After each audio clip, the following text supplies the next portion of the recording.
మరో 14 మందిని చేర్చి మళ్ళీ ఇబ్బంది పెట్టే కార్యక్రమం.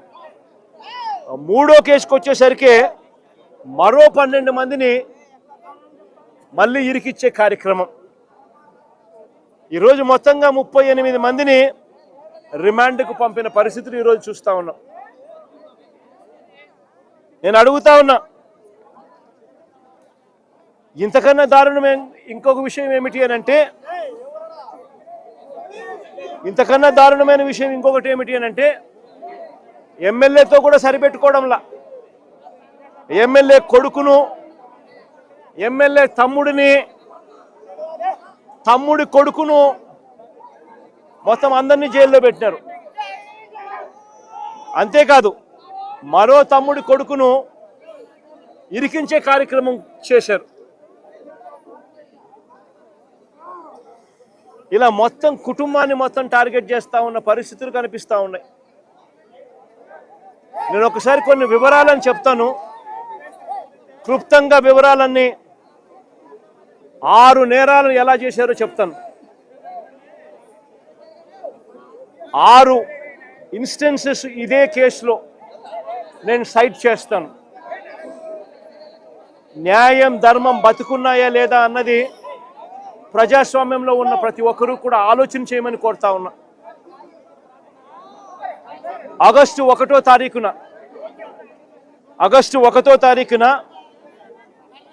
చిప్పగిరి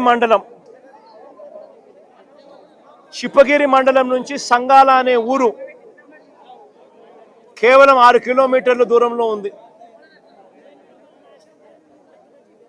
సంగాల అనే ఊరు కేవలం 5-6 కిలోమీటర్ల దూరంలో ఉంది చిప్పగిరి నుంచి. ఆ సంగాల అనే ఊరి నుంచి గిరి అనే ఒక కార్యకర్త ఇరుపాక్షన్నకు తన ఇంటి మీద దాడి జరుగుతూ ఉంది అని, దాడి జరుగుతూ ఉన్న తన ఇంటి ఫోటోను, ఇంటి వీడియోను సైతం ఎమ్మెల్యేకు తాను పంపించి 7:45 ఎమ్మెల్యేకి ఫోన్ చేశాడు. అన్నా, నా ఇంటి మీద దాడి జరుగుతూ ఉంది, నా మీద దాడి జరుగుతూ ఉంది, పరిస్థితి విషమంగా ఉంది, నన్ను కాపాడండి అన్నా అని చెప్పి ఒక కార్యకర్త ఒక ఎమ్మెల్యేకి 7:45 వీడియో పంపించి మరి తాను ఎమ్మెల్యేకి ఫోన్ చేసి సమాచారం ఇచ్చాడు. ఆధారం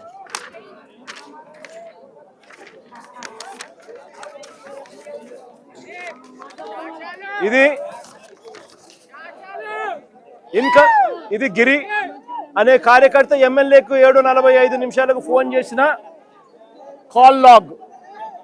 కాల్ హిస్టరీ, ఎమ్మెల్యేకి ఫోన్ చేసిన కాల్ లాగ్. 7:45 తను ఎమ్మెల్యేకి ఫోన్ చేసి ఈ రకంగా మాట్లాడి ఫోటోను, ఇంటి మీద దాడి జరిగిన ఫోటోను, పోస్టర్ కూడా పంపించినాడు.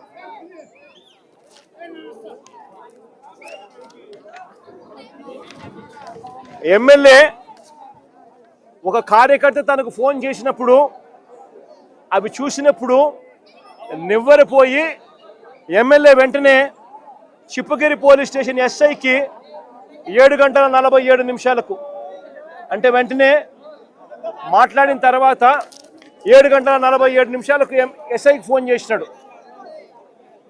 మీ దగ్గర నుంచి సంగాల ఊరు ఇక్కడ నుంచి 5-6 కిలోమీటర్ల దూరంలో ఉంది, కార్యకర్త మీద దాడి జరుగుతూ ఉంది, పోయి కాపాడండి అని ఎమ్మెల్యే, ప్రజల చేత ఎన్నుకోబడిన ఎమ్మెల్యే ఒక ఎస్ఐకి ఫోన్ చేసి సమాచారం ఇచ్చినాడు 7:47. మళ్ళీ ఆ తర్వాత సిఐకి మళ్ళీ ఫోన్ చేశాడు.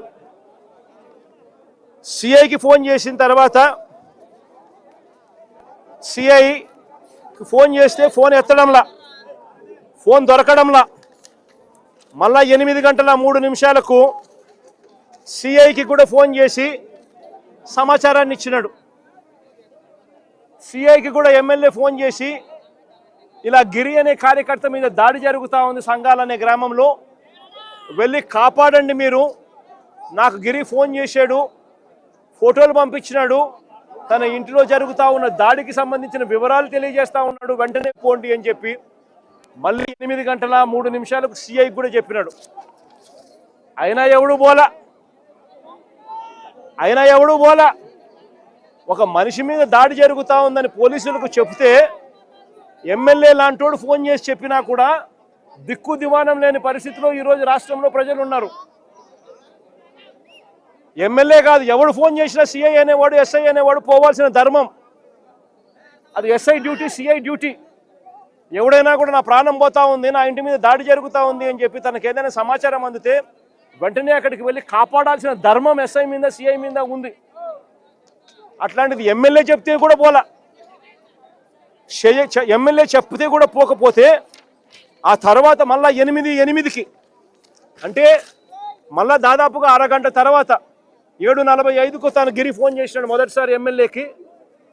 మళ్ళీ 8:08కి మళ్ళీ గిరి ఎమ్మెల్యేకి ఫోన్ చేసినాడు, అన్న నా పరిస్థితి చాలా అన్యాయంగా ఉంది, నువ్వు రాకపోతే నేను ఇబ్బంది పడే పరిస్థితిలో ఉన్నాను, పోలీసులు ఎవరు నా ఇంటికాడికి వచ్చి నన్ను కాపాడే కార్యక్రమం జరగలేదు అని మళ్ళీ 8:08కి ఒక కార్యకర్త ఎమ్మెల్యేకి ఫోన్ చేస్తే ఇంతకు ముందు పోలీసులు ఎవరు పోని పరిస్థితి కనపడితే నేను అడుగుతా ఉన్నా, ఎమ్మెల్యే అనేవాడు ఏం చేయాలా అని. ఎమ్మెల్యే అనేవాడు పోవాల్సిన ధర్మం కనీసం ఎమ్మెల్యే మీదకి లేదా అని అడుగుతా ఉన్నా. ఎమ్మెల్యే అనే మనిషికి మనసు మానవత్వం ఉంటుందా లేదా అని అడుగుతా ఉన్నా. మనసు మానవత్వం ఉంది కాబట్టి పోలీసులకు చెప్పినా పోలీసులు స్పందించకపోతే ఎమ్మెల్యే మానవత్వం చూపించాడు, ఒక మనిషిగా తను రియాక్ట్ అయ్యాడు.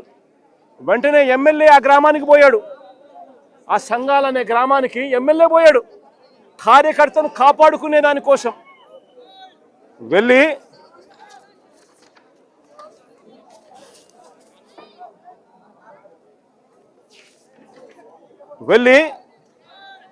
ఆ ఎమ్మెల్యే కార్యకర్తను కాపాడుకునే దానికోసం ఆ సంఘాల గ్రామానికి వెళ్ళడం అన్నది ఒక నేరమంట. అది మొదటి కేసు ఎమ్మెల్యే మీద పెట్టిన కేసు. చూడండి ఒకసారి, ప్రజాస్వామ్యంలో అక్రమ కేసులు ఏ మాదిరిగా పెడతా ఉన్నారు అని అంటే ఈ చంద్రబాబు నాయుడు గారు